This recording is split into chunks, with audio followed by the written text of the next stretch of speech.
brains, it's your favorite masculine master, Grembro. That's right. Too bad for you, your little soy boy savior, Gremlin Lord 615, isn't available. He's still crying his eyes out because he didn't get to see the Regal Mystery movie that played on Monday because of the snow and ice. Snowflake. So instead, I'm here to talk to you about the 1987 high T, super masculine, not woke at all, action movie, The Running Man.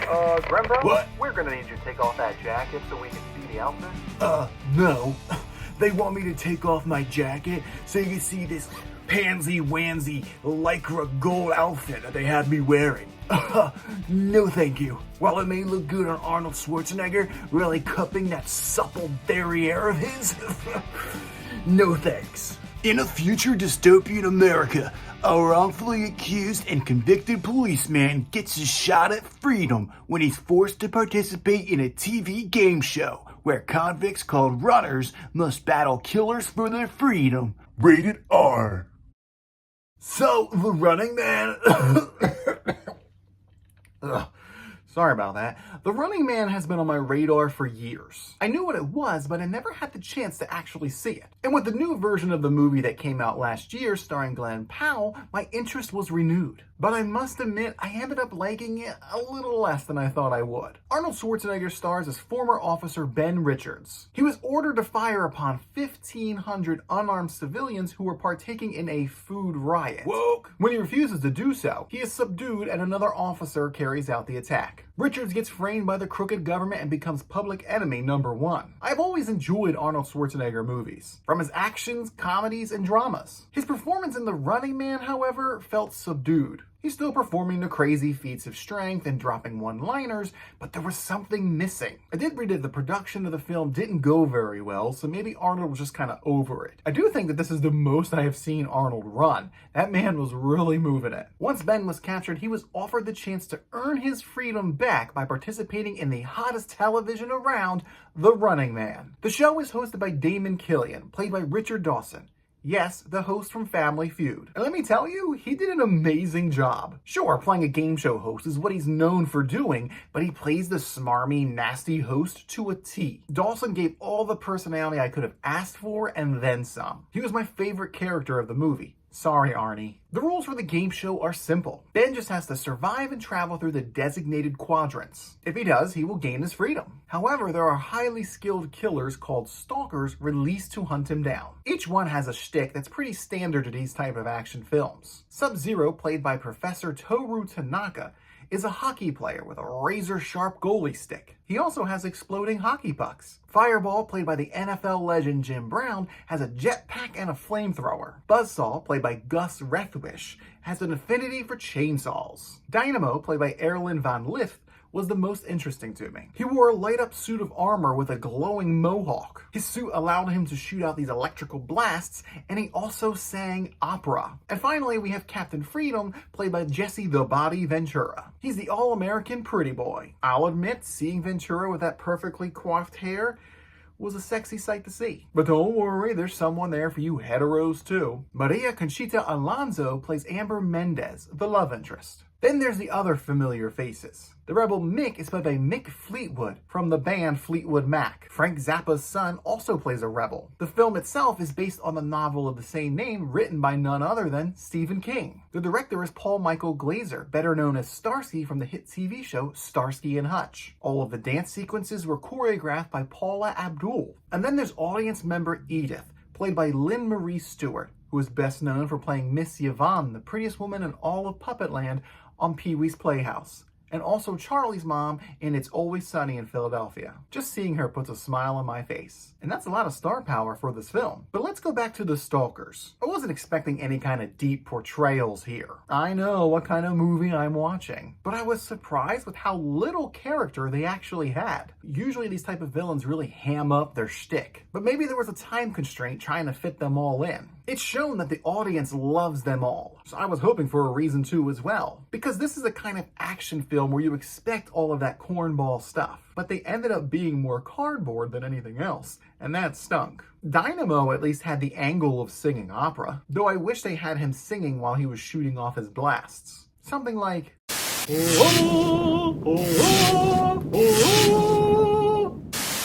character stuff. And that's the overall theme of The Running Man for me. There's something missing from just about everything. There's some light world building with scrolling text in the beginning to let you know what kind of country we're watching. The government is now totalitarian. Everyone is segregated into castes, and dissent is not an option. Other than that opening text, there isn't much else there. The food riot that I mentioned earlier is an indicator of hard times. But again, there isn't any expansion. And I know what you're thinking, this is an 80s film.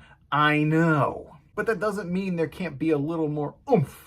This is based on a Stephen King novel, and that man never leaves a detail out. There is some commentary about the government using deep fake technology to deceive the American people, which is pretty relevant in today's times, especially with how the Trump administration is posting AI photos and videos as official communications and evidence. Woke! Yep. During the game show, we are shown how people from all levels of society are enjoying it. I really like this view into the lives of the populace. It was interesting to see how everyone was cheering on the stalkers because of how brainwashed they were. They didn't question any of the runners' guilt. They just wanted action. This might sound a little weird, but I actually think the extras did a great job. I could feel their excitement. We do see them a lot though, and it began to feel a little bit like filler. I wish I could have felt some of that excitement, but the action scenes were missing something. All the usual beats are there, explosions, fistfights, and Arnold overcoming everything. But it felt like the stalkers were disposed of very quickly. Maybe there were too many stalkers and that's why it was rushed. This connects to my previous point about the stalkers being character ideas rather than actual people. We aren't given enough time to feel how threatening they are. Plus, since the game is focusing on Ben and the street confidants,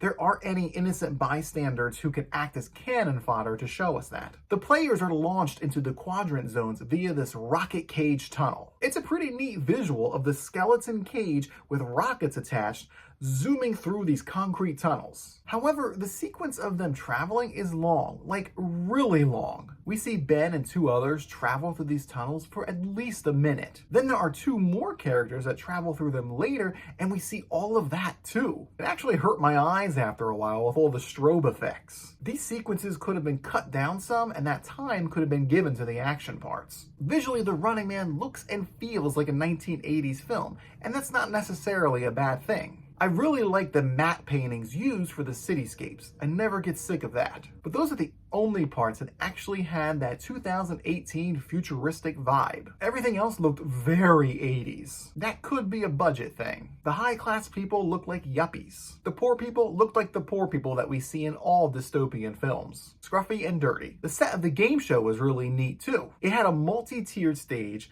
fun lights, and of course, neon. But all of that was very 1980s. Granted, maybe they believed that the year 2018 would look just like 1987. I wasn't expecting the crazy bright yellow lycra spandex bodysuit that Arnold wears. His two male partners wear a more muted red and gray version. They look super uncomfortable. You can particularly see the sweat stains around Weiss's neck. Well, they are prisoners, so comfort probably wasn't a consideration. They did have these fun little Adidas logos on them, though. The last thing I want to talk about is the sound. There's nothing really crazy going on here. There's the usual fun 80s synth. And I like these fun commercials that they had for all these fake products. Though I would have liked to see a little bit more of those. I'd buy that for $1. There was one glaring mistake though. While Dynamo was approaching one of his victims, you can clearly see his mouth moving as if he's talking to them or singing. But there's no audio from him at all. He's just all... I rewound the movie to make sure that I just saw that. It's crazy that that was in the final cut of the film. In the end, The Running Man was a fun action movie that left me wanting more, but not in a good way. The vision is there, but the execution is not. Despite being a commercial flop, making only $38 million on a budget of $27 million, the film has gained a cult status, which I understand more now after watching. And that is why I'm giving the 1987 film The Running Man the primetime television score of 6.5 out of 10. There's some good bones here, especially with Richard Dawson, but it's missing that pizzazz of other 80s classics. It does make me curious about the book and the new movie, though. Stephen King hated this adaptation, but he liked the new adaptation from last year. Maybe I'll have to check those out next. That's better. So, have you seen the cult classic, perfect 10 out of 10 manly film, The Running Man? Tell me what you thought about it in the audience member comment section down below, but only if you agree with me, okay? Don't forget to like the video, because I'm here. I'm not that crybaby gremlin lord. And you might as well subscribe to the channel so you don't miss out on the masculine energy that I bring here. Thanks for watching, I guess, and I'll see you after the commercial break. Hey, Grimbo. What? Can you please take off that Fine. jacket so we can see I'll that show costume? off this woke DEI outfit. Look at me. Thank you. Woke.